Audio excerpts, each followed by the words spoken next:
días para todos. Buenos días.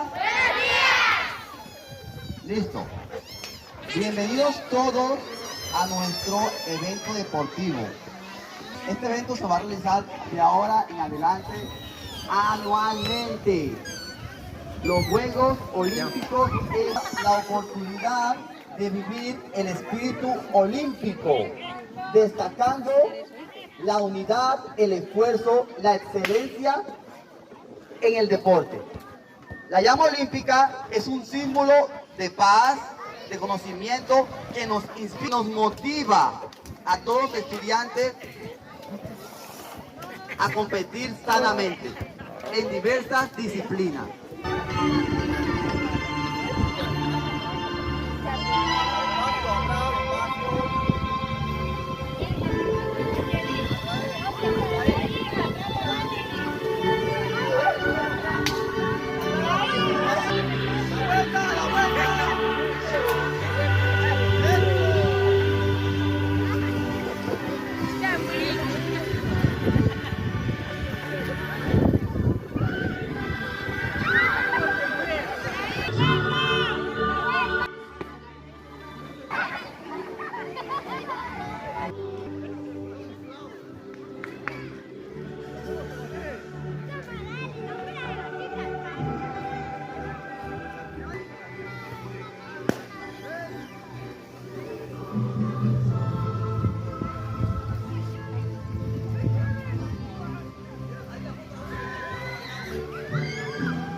Vendió. Arriba.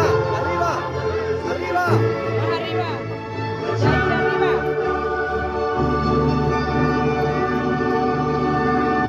¡Un aplauso!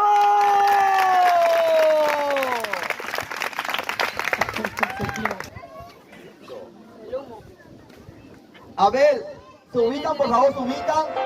Vamos a ver el siguiente.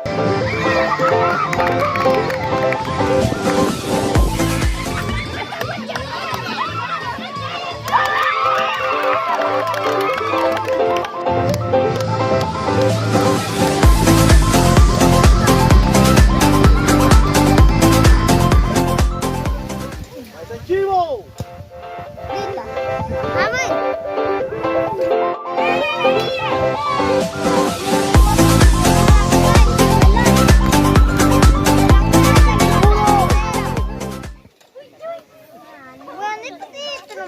Tienen que abrirse y tirarse paso.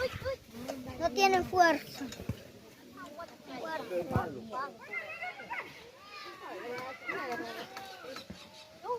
¡Fuerza!